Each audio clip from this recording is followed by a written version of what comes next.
제가 그동안 로마서 강의를 쭉 해오다가 지난주부터 제가 로마서 강의를 잠시 쉬고 있습니다. 로마서 강의는 9월 셋째 주서부터 다시 돌아와서 말씀을 하겠습니다. 오늘은 골로새서 교회와 라오디게아 교회와의 관계를 살펴보면서 당시의 성도들의 그 신앙의 문제점과 또 그것에 대한 해결책을 한번 말씀을 통해서 은혜를 나누겠습니다. 골로새서 2장 1절 말씀을 제가 묵상하면서 제 마음속에 떠오른 질문은 사도 바울이 골로새서 교회를 위해 편지를 쓰면서 왜 2장 1절에 라오디게아 교회에 대해서 언급한 이유가 무엇일까? 그것이 저에게 첫 번째 질문이었습니다. 왜 라오디게아 교회와 골로새 교회가 이 사도 바울의 서신을 서로 주고받으면서 알기를 원했을까 하는 가장 큰 질문이었습니다. 골로새서 교회와 라오디게아 교회의 형편이 매우 비슷한 부분이 있지 않았을까 생각이 듭니다. 두 교회 모두 부유한 도시에서 시작된 교회였다는 점입니다. 그리고 재정적으로도 매우 안정적이었다는 겁니다. 또한 교회의 규모가 다른 초대 교회들보다도 컸다고 보는 것입니다. 오늘 본문 5절 말씀을 여러분이 보시면 너희가 질서 있게 행함이란 뜻은 개역 성경에는 너희 규모라고 번역하는 것을 볼 때 골로새서 교회가 다른 초대 교회들보다 성도의 수가 많았음을 직감할 수 있습니다. 그럼에도 불구하고 그 성도가 많았던 교회가 질서가 있게 행하였다고 분명히 성경이 말씀하고 있는 것입니다. 자, 그렇다면 라오디게아 교회는 어떤 교회였을까? 라오디게아 교회는 요한계시록에 등장한 1급 교회 중에 하나입니다. 에베소서, 서머나, 버가모, 두아디라, 사데, 빌라델피아, 그리고 라오디게아, 이렇게 7교회인데 이 중 5교회가 책망을 받지 않았습니까? 그 책망받은 교회 중에 하나가 바로 이 라오디게아 교회입니다. 여러분과 내가 오늘 이 말씀을 이해하기 위해서 먼저 살펴보아야 할 것은 이 책망이라는 뜻입니다. 이 책망이라는 뜻은 무엇인가 정상 궤도에서 벗어나서 잘못되어 있는 상태를 지적당하는 것을 책망이라고 하는 겁니다. 예를 들자면 기차 철로 위에 있어야 정상인데 그 철로에서 이탈한 그 상태를 너 지금 철로에서 이탈되어서 잘못되었다라고 지적해 주는 바로 그것이 책망이다. 리뷰킹이라고 하는 겁니다. 이런 책망은 디모데후서 3장 16절 말씀에 의거하면 하나님의 말씀과 성령께서 교회와 성도들을 다스리는 4가지 거룩한 방법 중에 하나지 않습니까? 뭐라고 말씀했습니까? 모든 성경은 하나님의 감동으로 된 것으로 교훈과 책망과 바르게 함과 의로 교육하기에 유익하다라고 말씀했습니다. 그러므로 이 책망은 하나님의 말씀이 성령과 더불어서 교회와 성도를 다스리시는 영적인 방편 중에 하나입니다. 그런데 성령께서 교회나 성도들에게 책망하실 때 어떤 정해진 패턴을 가지고 책망을 하신다는 점입니다. 이것이 요한계시록 7교회를 다스리는 가운데 똑같이 나타납니다. 그 패턴 중에 하나는 항상 말씀하시는 자의 정체성을 책망하시기 전에 밝힌다는 점입니다. 이것이 책망받는 교회들을 이해하는 열쇠입니다. 14절 말씀에서 보시면 라오디게아 교회를 향하여 책망하며 말씀하시는 분의 정체성을 이렇게 밝혔습니다. 자, 한번 보시겠어요? 라오디게아 사자에게 편지하라. 아멘이시고 충성되고 참된 증인이시오 하나님의 창조의 근본이신 이가 이르시되라고 그러시면서 18절 말씀에서부터 책망을 하시는데 결론적으로 19절 말씀을 보시면 이렇게 기록을 합니다. 무릇 내가 사랑하는 자를 책망하여 징계하노니 그러므로 내가 열심을 내라 회개하라 그렇게 말씀하셨습니다. 책망하시는 분의 거룩한 패턴은 이런 겁니다. 처음에 책망하시는 분의 정체성을 밝힌 다음에 그 다음에 책망받는 이유를 말씀합니다. 그 다음에 마지막 패턴이 약속입니다. 무슨 약속을 라오디게 교회에 하셨습니까? 21절 말씀을 보십시오. 이기는 그에게는 내가 내 보좌에 함께 앉게 하여 주기를, 내가 이기고 아버지 보좌에 함께 앉은 것과 같이 나도 너희를 그렇게 하도록 하겠다. 약속 아닙니까? 약속. 책망을 받은 후에 우리 하나님께서는 같은 패턴을 늘 사용하시는데 마지막으로 축복의 약속을 말씀해 주십니다. 여러분과 저에게 가장 중요한 부분은 책망 자체가 아닙니다. 사람들은 책망을 받으면 거기에 묶여서 벗어나지를 못합니다. 그러나 말씀과 성령은 항상 책망으로 끝나지 않습니다. 책망으로 끝나지 않고 분명한 해결 방안을 제시하고 그리고 축복의 말씀을 약속하신다는 점입니다. 교회와 성도들은 이런 하나님의 약속을 굳게 믿고 그 말씀을 의지하며 하나님께서 주시는 책망을 받고 이겨내는 것입니다. 만약에 하나님께서 아무것도 마지막에 약속을 해주시지 않으셨다면 책망은 매우 여러분과 나에게 절망적일 수밖에 없지 않겠습니까? 이 점이 바로 기독교가 가지고 있는 위대함이며 기독교의 유일한 특징이며 기독교의 권한인 것입니다. 자, 그렇다면 라오디게아 교회가 받은 책망이 무엇입니까?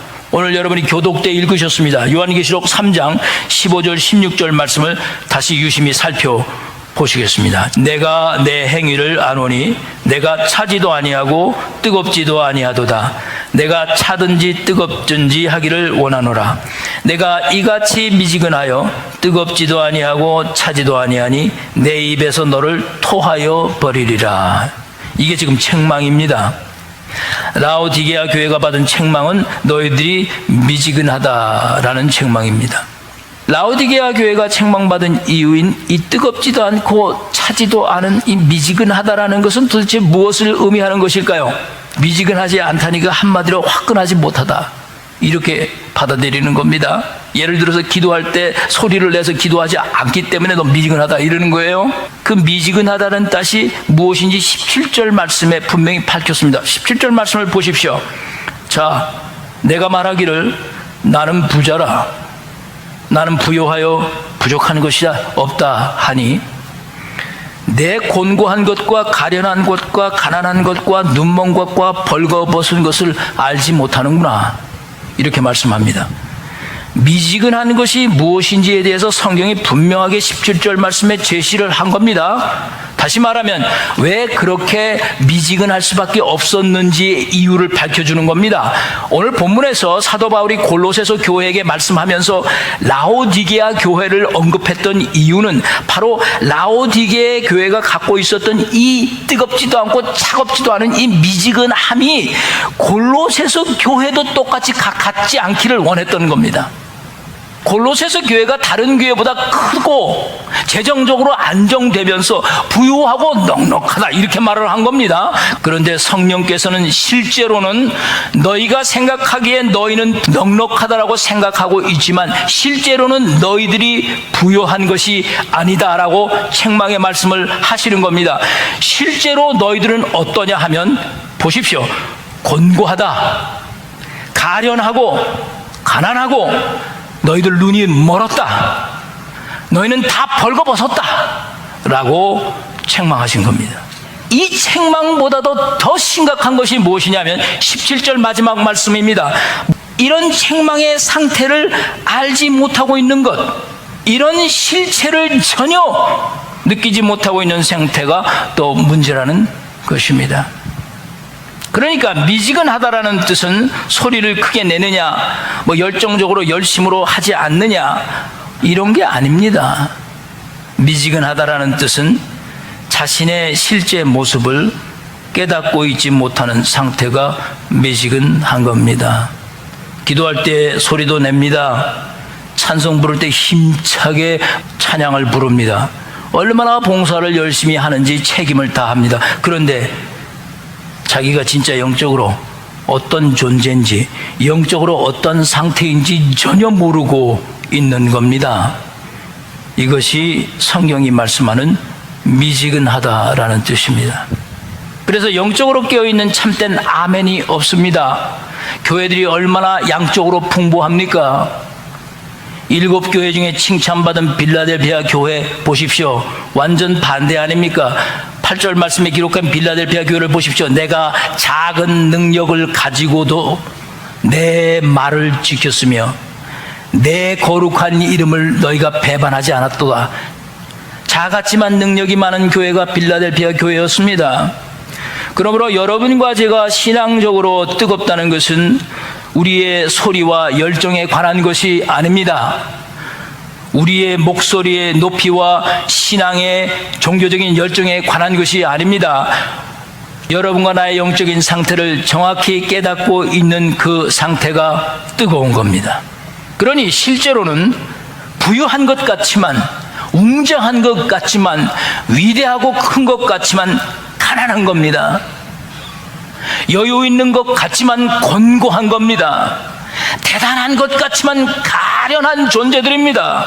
눈이 떠서 보는 것 같지만 모두 영적으로 눈이 멀어 타락하기 쉬운 존재라는 겁니다. 멋있는 옷을 걸치고 교회를 나오지만도 벌거벗은 존재라고 밝히고 있는 겁니다. 만약에 이런 실체를 여러분과 내가 깨닫고 있다면 여러분과 나는 절대 미지근하지 않은 겁니다. 뜨거운 겁니다. 요한계시록 3장 14절 말씀으로 돌아가서 라오디게아 교회에게 말씀하시는 성령의 정체성을 다시 살펴보겠습니다. 제일 먼저 밝힌 정체성이 무엇입니까? 그 첫 번째 정체성이 아멘이라고 했습니다. 아멘. 이분이 아멘이시라는 겁니다. 왜 다른 교회에서는 전혀 쓰지 않던 이 아멘이라는 정체성을 라오디게아 교회에서는 사용했을까요? 아멘은 미지근한 사람들이 쓸 수 있는 용어가 아니지 않습니까? 아멘은요, 분명하게 무엇인가를 깨닫지 못하고서는 무엇인가를 확신을 가지고 동의하지 않고서는 아멘이란 말을 함부로 내뱉을 수가 없는 겁니다. 그것은 여러분과 내 마음속에서 무엇인가를 깨닫고 마음속에서 성령으로 역사하셔서 확신이 있기 때문에 아멘 하는 것 아닙니까? 아멘이란 영적인 존재로서 그리스도 예수 안에 있는 이 축복의 비밀을 분명히 깨달았을 때 여러분과 내 안에 살아있는 이 영이 우리의 심령 속에서 터져나오는 하나님에 대한 거룩한 응답입니다. 다시 한번 말씀드릴게요. 아멘이라는 것은 그리스도 예수 안에 있는 이 부요한 하나님의 축복의 비밀을 내 영 안에서 깊이 깨달았을 때 여러분과 내 영 안에서 자연스럽게 터져나오는 주님을 향한 거룩한 응답입니다. 어떤 말에 대한 답변의 응답이 아닙니다. 어떤 축복에 대한 답변으로서 드리는 응답이 아닙니다. 주님을 향한 응답입니다. 주님이 우리에게 약속해 주신 이 말씀에 대한 응답입니다. 그것이 아멘입니다. 고린도전서 14장 보시면 15절과 16절 말씀에 성경이 아멘에 관해서 말씀을 하셨습니다. 사도 바울이 방언과 통역에 관한 말씀을 하시면서 방언은 영으로 기도하는 것이라고 했습니다. 그래서 방언에 대한 통역이 없으면 마음의 열매를 얻지 못한다고 분명하게 말씀하셨습니다. 이게 무슨 뜻이냐 하면요, 방언으로 기도할 때 영이 기도하는 것이기 때문에 다른 사람이 저 사람이 무엇라고 기도하는지 전혀 알 수가 없습니다. 통역이 없이 절대 그 방언에 대해서 아멘을 할 수가 없는 겁니다. 고린도전서 14장 16절 말씀을 보십시오. 아멘에 대해서 이렇게 얘기를 합니다.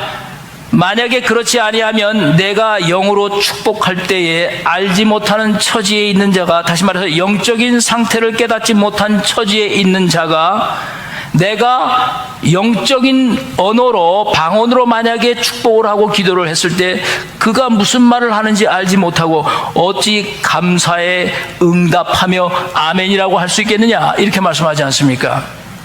그러므로 아멘은 영적으로 이해되는 것이고 영적으로 깨어 있어야만 아멘 할 수가 있는 겁니다. 그러니 복실 강아지 감기 납게 해주세요, 우리 자동차 성령 충만하게 해주세요, 아멘은 그건 허공을 치는 아멘입니다. 왜냐하면 아멘이라는 것은 여러분과 내 안에 있는 오직 영적인 존재로서 영이 하시는 것이기 때문입니다. 여러분, 요한계시록 22장 21절 20절 마지막 성경의 말씀을 보십시오. 성경이 무엇으로 끝났습니까? 아멘으로 끝났습니다.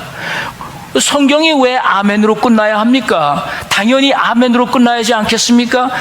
만약에 성경이 아멘으로 끝나지 않으면 성경에 이 기록한 모든 영적인 말씀을 깨닫지 못했다는 뜻입니다. 그러니 성경은 마지막이 아멘으로만 끝날 수밖에 없는 겁니다. 왜냐하면 그것이 하나님에 대한 거룩한 반응이요, 이 처음서부터 지금까지 쓴 이 모든 하나님의 말씀의 기록이 영적으로 깨달아져서 하나님께 드리는 응답인 것이기 때문에 사도 요한은 모든 것을 아멘으로 마친 것입니다. 그래서 아멘이란 영적으로 자신의 상태를 깨달은 사람만이 아멘으로 응답할 수 있는 것입니다. 그러므로 성령께서 라오디게아 교회가 미지근한 상태라고 책망하시는 것은 그들이 영적으로 자기 상태가 어떤 상태였는지를 전혀 모르고 있었다는 뜻입니다. 물론 예배 드릴 때 노래를 크게 부를 수 있고 기도를 크게 할 수도 있고 방언도 했을 수 있고 예언도 했을 수 있고 다 할 수 있었습니다. 그런데 진짜 자기 안에 영적으로 자기 자신이 어떤 상태며 어떤 존재인지 몰랐던 것입니다. 물론 라오디게아 교회가 깨달은 것이 없는 것은 아닙니다. 그들이 깨달은 것이 있었습니다. 무엇입니까? 성경으로 돌아가 보시면 세상적 기준으로 본 교회를 깨닫고 있었습니다. 이것이 오늘날 교회들이 가진 딜레마입니다. 자, 17절 말씀을 다시 자세히 보십시오. 요한계시록 3장 17절 말씀입니다. 자신들을 지금 어떻게 보고 있습니까? 자신들의 교회가 다른 교회보다 부자다, 우리는 부유하여 부족한 것이 없다. 그들이 무엇을 기준으로 해서 그렇게 자신을 평가한 것입니까? 말씀과 성령의 기준에서 한 것이 아니고 세상적 기준에서 그렇게 본 것입니다.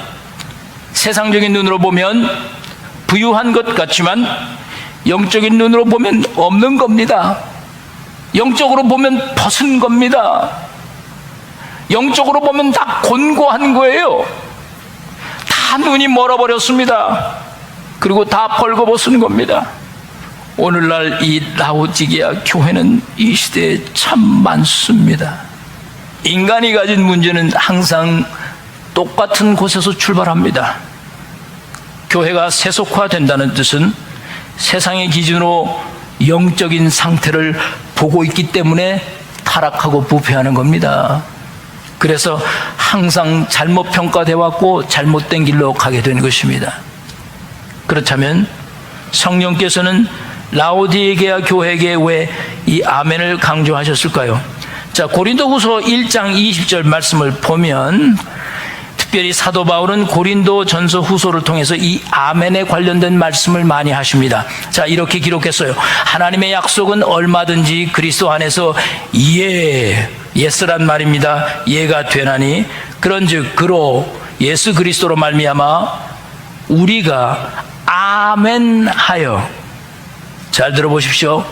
아멘하여 하나님께 무엇을 돌린다고 하셨습니까? 영광을 돌리게 되느니라 말씀하셨습니다. 아멘이 누구로 말미암는다고 말씀합니까? 예수 그리스도로 말미암는다고 분명히 말씀하지 않습니까? 그리고 아멘은 하나님께 무엇이 된다고 말씀하십니까? 하나님께 영광이 된다고 말씀하지 않습니까? 그러므로 영적으로 여러분과 내가 깨달아서 아멘을 잘하는 성도들이 되셔야 합니다. 쓸데없는 것 가지고 아멘 하시면 안 됩니다. 자, 이제 본문 골로새서 2장 1절 말씀으로 돌아가십시다. 골로새서 2장 1절 말씀입니다. 이런 상태의 교회인 라오디게아 교회를 위해서 사도 바울은 힘을 썼다고 했습니다. 바울이 무엇을 위해서 힘을 썼다고 말씀했습니까? 2절 말씀을 보십시다. 이는 그들로 마음의 위안을 받고 사랑 안에서 연합하여 원만한 이해의 모든 풍성함과 하나님의 비밀인 그리스도를 깨닫게 하려 함이라. 이것을 위해서 지금 바울이 골로새서 교회를 위해서 자기 얼굴을 보지 못한 사람들까지 포함해서 힘을 썼다는 겁니다. 여기에 원만한 이해의 모든 풍성함이라고 기록된 이 말씀은 개역 한글에는 풍성함을 부요함이라고 했습니다. 부요함.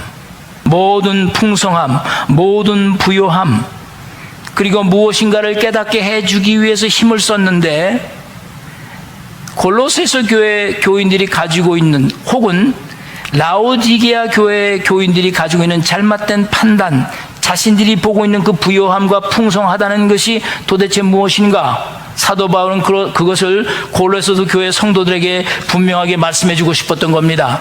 진짜 부요한 것이 무엇인지 너희들 아느냐? 진짜 풍성한 것이 무엇인 줄 아느냐? 하나님의 비밀인 예수 그리스도를 깨닫는 것이다. 이 예수 그리스도를 깨닫는 것이 진정한 풍성함이요 진정한 부요함이다. 그리고 3절 말씀에 그 예수 그리스도 안에 지혜와 지식의 모든 보화가 감추어져 있다고 주장했습니다. 할렐루야. 그렇다면 이제 여러분과 나는 아주 중요한 질문을 마지막으로 던져야 합니다.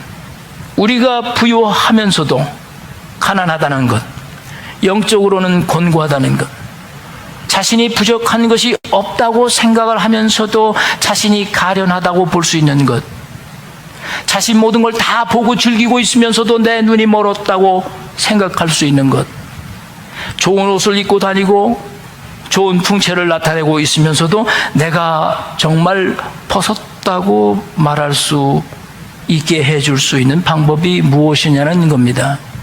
이것을 여러분과 내가 진정으로 깨닫는다면 우리는 결코 미지근한 사람들이 될 수 없을 것입니다. 그것이 바로 오늘 요한계시록 3장 19절의 말씀의 권고입니다. 우리 요한계시록 3장 19절 같이 한번 말씀을 읽어보겠습니다. 무릇 내가 사랑하는 자를 책망하여 징계하노니 그러므로 네가 열심을 내라 회개하라. 보세요. 모든 우리들의 영적인 문제를 푸는 해결의 실마리가 어디서부터 시작되는지를 성경은 분명히 밝혔습니다. 바로 열심으로 회개하는 것입니다. 이 시대에 사라져버린 영적인 축복의 약속의 말씀입니다. 오늘날 교회는 이 말씀을 회복해야 합니다. 자, 어떤 문제를 바로 잡을 때 세상과 교회의 차이가 무엇입니까? 보세요. 잘못된 것을 고치는 것은 교회만 하는 일이 절대 아닙니다. 세상도 자신들 나름대로 틀린 것을 바로잡습니다. 그러나 세상은 틀린 것을 바로잡을 때 법으로 바로잡지 않습니까? 법으로도 안 되면 공권력을 활용합니다. 그러나 교회는 법으로 바로잡지 못합니다. 행정으로 잡는다고요? 조직이요? 절대 바로잡지 못합니다. 교회는 오직 회개함으로 바로잡힙니다. 문제는 뭐냐? 여러분과 내가 회개를 안 했습니까? 근데 우리가 회개를 해도 회개한 마음이 왜 안 드는 이유가 무엇입니까? 여러분과 내가 생각하는 회개는 성경이 말씀하는 회개와 다르기 때문입니다. 성경이 말씀하시는 회개는 어떤 행실을 바로 잡아야지만 그것이 회개한 것으로 생각하지 않기 때문입니다. 만약에 우리가 그런 식으로 생각을 하면 회개에 절대 만족함이 없습니다. 회개는 하나님에 대한 나의 죄악을 통회하는 겁니다. 그저 내 죄악을 하나님 앞에 쏟아내는 겁니다. 이게 회개입니다. 여러분과 내가 회개를 하면서 나의 잘못된 행실을 바로잡기 위한 목적을 두고 회개를 하면 항상 절망만이 따라옵니다. 인간의 타락한 행실은 회개했다고 하루아침에 바뀌지 않습니다. 인간의 잘못된 행실들은 깊고도 깊은 뿌리를 가지고 있기 때문에 하루아침에 회개했다고 그 자리에서 다 뽑혀지지 않습니다.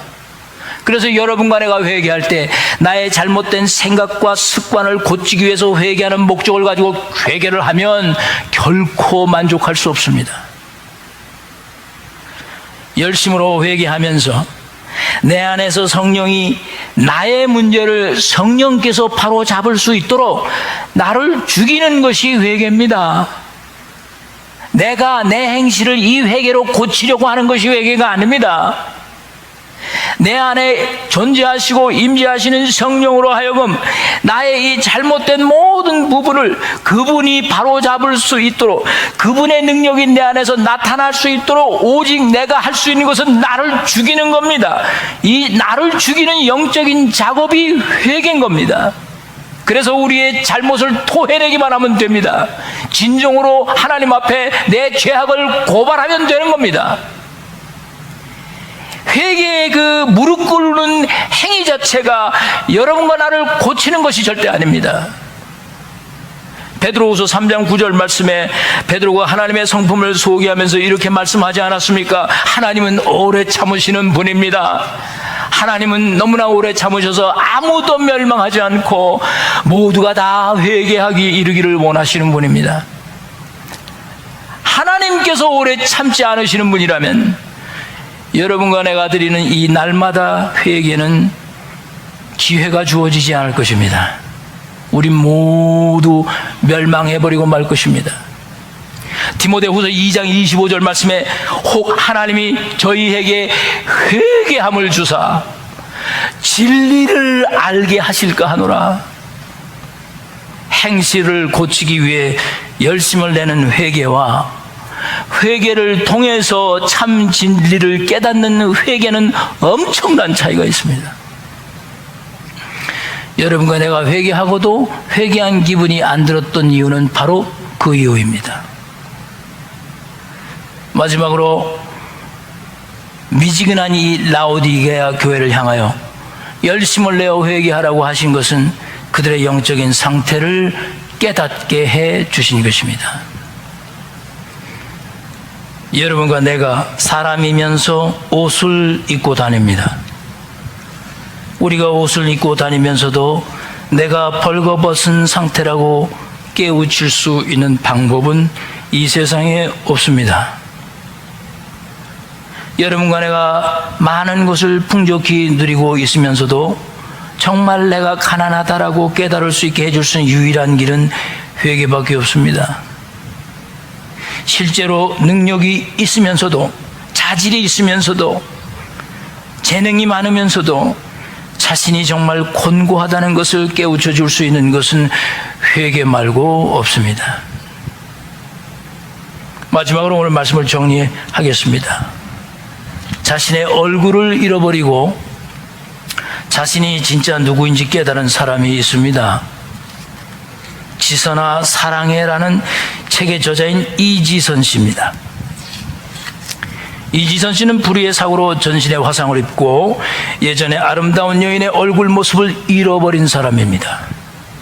그녀가 수술을 받기 위해 일본으로 가게 됐던 얘기 하나를 소개하겠습니다. 일본 공항에 도착을 해서 막 입국 심사를 거치는데 일본 입국 심사관이 여권을 자세히 아래 위로 살피더니 잠깐 기다리라고 했습니다. 그 이유는 사고 전에 만들었던 여권 사진이 사고 후의 현재의 얼굴 모습과 너무나 다르기 때문에 문제가 되는 것입니다. 그래서 이지선 양은 입국 심사관에게 자신의 사고와 현재의 모습에 대한 설명을 해 주었습니다. 그럼에도 불구하고 그 사람들이 보기에, 당신이 보기에도 여권 사진의 얼굴과 지금의 얼굴이 다르지 않느냐는 겁니다. 일본 심사관의 그 말 앞에서 이지선 씨는 마음이 무너졌습니다. 모든 사람들이 스쳐 지나가는 동안 이를 악물고 눈물을 흘리지 않으려고 했지만 너무나 서럽고 속이 상해서 눈물이 쏟아졌습니다. 그 여권의 사진이 실제로 내 진짜 얼굴임에도 불구하고 그것을 믿을 수 없는 현실이 너무나 이 여인의 마음에 가슴이 상한 겁니다. 자신에 대한 뼈 아픈 현실을 느끼고 있는 겁니다. 내가 그때 왜 살았을까? 그때 그냥 다 타서 죽어버렸으면 이런 서러움과 고통은 없었지 않겠느냐 생각이 들지 않겠습니까? 그래서 눈물을 흘리며 마음속으로 그 공항 복도 한 구석에서 하나님께 기도했답니다. 내 예전의 얼굴을 돌려주십시오. 울며 기도했다고 합니다. 그런데 그 완벽했던 예쁜 예전의 얼굴이 돌아오겠습니까? 돌아오지 못한다는 거 알면서도 기도하는 거 아닙니까? 그러면서 점점 하나님께 서운하면서 회개하는 기도를 드리는 자신을 깨닫게 된 겁니다. 하나님, 내 얼굴을 주시옵소서. 그러면 주님만을 위해 살겠습니다. 그렇게 기도가 나오는 겁니다. 얼마나 자신의 처절함을 깨달았으면 돌아올 수가 없는 얼굴임에도 그렇게 기도했겠습니까? 사람들은 때로 그런 처절한 상황을 겪으면서 주님께 더 가까이 가는 것일까요? 왜 그런 말도 안 되는 현실들을 겪어야 하면서까지도 악착같이 사람으로 살아야 한다는 생각이 들었을까요?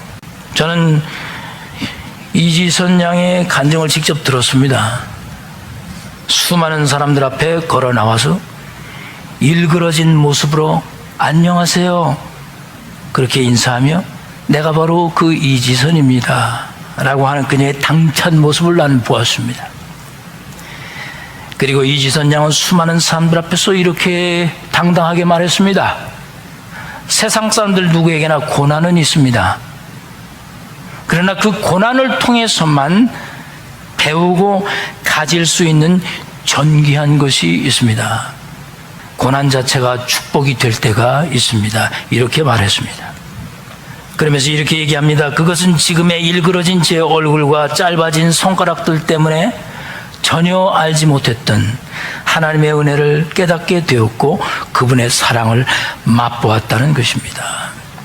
그의 영혼 안에서 역사하시는 그 하나님 때문에, 그 영혼 안에서 살아 움직이시는 성령님 때문에 자신을 영적인 눈으로 절실히 깨달은 사람, 모든 사람들은 아름다운 얼굴을 가지고 있지만 자신의 영적인 상태를 깨닫지 못하지만 자기는 일그러진 얼굴을 가지고 있으면서 자신의 영적 상태를 분명하게 깨달은 사람, 자신의 현실을 정직하게 깨달은 사람, 그런 사람들은 미지근하게 살지 못합니다. 오늘날 우리 인간의 문제가 무엇인 줄 아십니까? 바로 이 라오디게아가 갖고 있는 문제입니다. 오늘날 교회가 갖고 있는 문제가 무엇입니까? 라오디게아의 문제입니다. 사도 바울이 골로새서 교회 성도들이 무엇을 깨닫기를 정말 원했습니까? 하나님의 비밀인 그리스도를 깨닫기를 원했습니다. 세상적인 기준으로 영적인 것을 판단하려고 하지 말아라. 오직 예수 그리스도 안에 참 부요함이 있고 풍성함이 있다. 그 안에 모든 지식과 지혜의 보화가 가득 담겨져 있다고 말씀하고 있습니다. 그리고 3절 말씀에 그렇게 자신 있게 그 안에는 지혜와 지식의 모든 보화가 감춰져 있고 라오디게아 교회가 깨닫지 못한 그것을 골로새서 교회가 깨닫기를 원했습니다. 그래서 골로새서 교회 편지를 쓰면서 라오디게아 교회를 언급하기 시작한 것입니다. 혹시 여러분들 중에 나는 부유하지 못하다고 생각하시는 분이 계십니까? 나는 넉넉하지 못하다고 생각하실 수도 있습니다. 그러나 여러분 정말 그렇습니까? 여러분과 나의 풍성함이란, 부유함이란 세상적 기준에 의한 부유함이 아닙니다. 오직 그리스도 예수 안에서 진정으로 영적인 눈을 가지고 여러분과 내가 누구인지를 깨닫는 바로 그 사람이 부유한 사람입니다. 그런 사람들이 풍부한 삶을 사는 겁니다. 교회가 크고 웅장하고 좋은 프로그램이 있고 장로들이 수백 명이나 되고 재직들이 수천 명이 된다고 해서 그 교회가 부유한 교회입니까? 그런 조직이 하나도 없어도 그리스도 예수 안에서 나의 영적인 상태가 무엇인지 깨달은 사람이 있다면 부유한 교회인 것입니다. 그러면서 질서 있게 행하며 그리스도를 믿는 믿음에 굳건해지는 것입니다. 여러분 하나하나가 이 그리스도 예수의 진정한 비밀을 깨닫고 여러분의 영적인 상태가 지금 어느 상태인지 분명히 알아서 옷을 입고 있어도 내가 벗었다고 말할 수 있고, 좋은 걸 먹고 누리고 있으면서도 내가 가난하다고 생각할 수 있다면, 가진 것 많고 머리도 좋고 유능하다고 생각하면서 그럼에도 불구하고 나는 아주 가련한 사람이다 라고 생각할 수 있다면, 여러분과 나는 절대 미지근한 사람이 아니며 영적으로 뜨거운 사람인 것입니다. 그런 사람들 모두가 되시기를 주의 이름으로 축복드립니다. 우리 기도하십시다.